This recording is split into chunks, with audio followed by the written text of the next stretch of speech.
Hey guys, the Mistress Nightmare here, and today we'll be reading a new Bloody Painter love story. It's called The Bloody Sketch Artist. A young girl named Catherine Reyes receives a sketchbook from the Bloody Painter. She doesn't know that though. This is her life before she becomes a creepypasta. Before we get started, please hit that like button, comment, subscribe to this channel if you guys want more creepypasta fanfictions out there. Until then, let's get started. I'll see you later, Sarah. I gotta get a new sketchbook. I'm running out of pages. See ya. A girl that was only 12 giggled as she ran off to the nearest art supply store.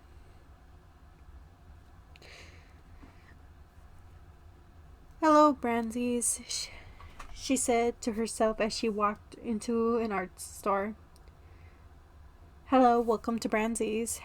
How may I? Oh, hey, Kate. And an employee smiled at her, his usual customer. Hi, Harry. She smiled back as she walked over to the sketchbook section. So many options, so many. She picked up two and looked at each. Your cat Reyes, right? She jumped a bit and turned around to see an employee holding a sketchbook. Yes, it's nice to meet you. She looked at his nameplate. Mr. Hale? She smiled and held out her hand. Helen shook her hand. Call me Helen. Here, we have this is specially ordered for you. He handed her the sketchbook with a red lettering on it. She took it and smiled and looked over the cover. Thanks, Helen. She looked up. Oh, he must have left. She held the sketchbook and went up to the checkout. Where did you find this, Cat? Harry asked as he scanned the code bar and received the money from her. Oh, I got it from an employee. His name was Helen. He said you guys specially ordered it for me? Thanks, Harry. She said with a smile and walking out. Wait, no one's named Helen works here. But it was too late. Kat smiled as she skipped towards her home. While she walked up to the door, she heard glass breaking and yelling, and the door opening. Where the fuck were you, bitch? Her father yelled, obviously drunk, as he swung the beer bottle in his hands. She gulped and ran crying into the near forest near her house, hoping her father didn't see her, and sat down on a stump. Asshole. Always drunk. She sniffled as she looked at the book. At least I have you. She smiled and pulled out a pencil. It's good thing I can draw. She drew a couple of lines that end up with a picture of her father. She scowled and stabbed the picture in the face with her pencil. She set it down and buried her face in her arms. The sound of screaming could be heard, and the wood crunched. She looked up and grabbed the book and walked towards or out of the woods. Daddy?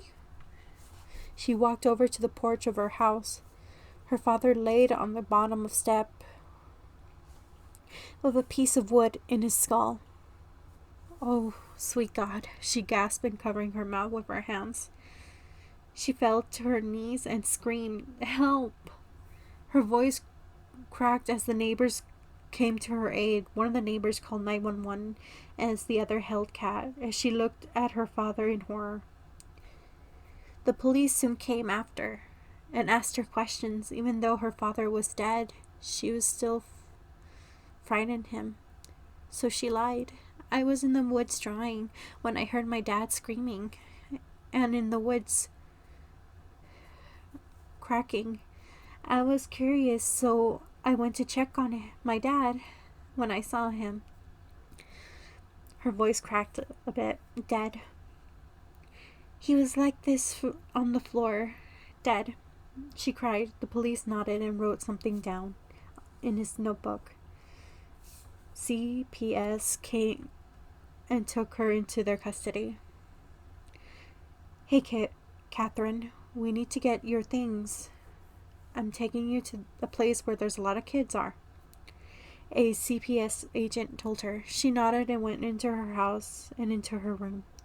She pulled out a suitcase and began putting the items in it. Clothes, shoes, money. She grabbed a bag and put all her art supplies in it.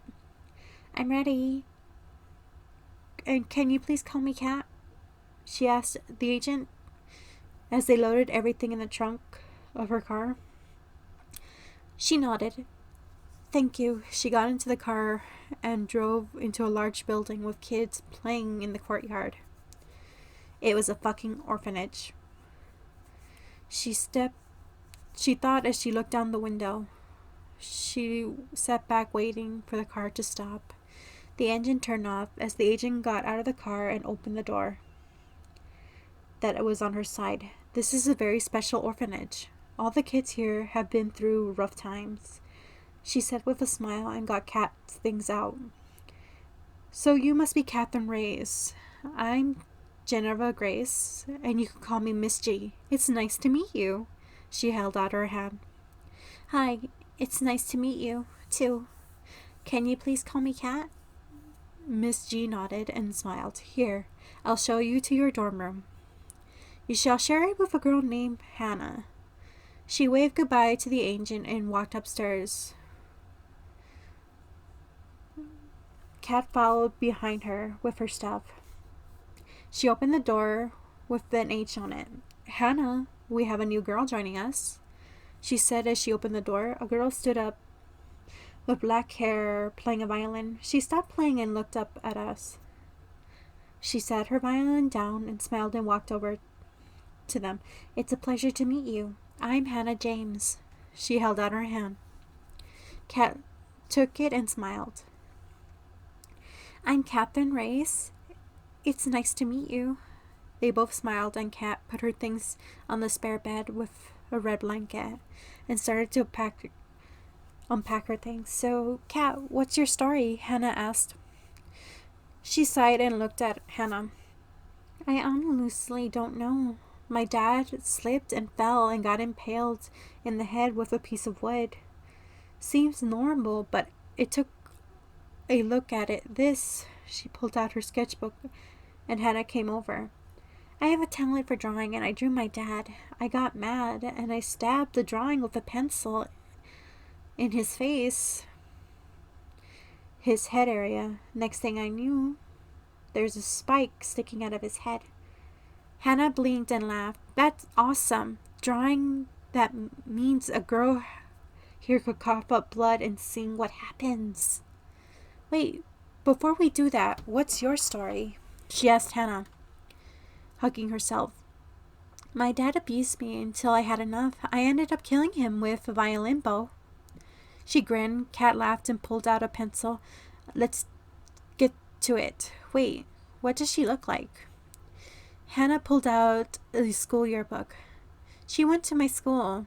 Then she comes here because her mom was a druggie. Her name is Jean Darby. She pointed at a girl who's smiling with red hair. Kat nodded and started drawing the girl. Let's find her. They glanced at the window to see her looming and coughing here with red on her hands. The girls looked at each other before looking down in the book. This isn't good.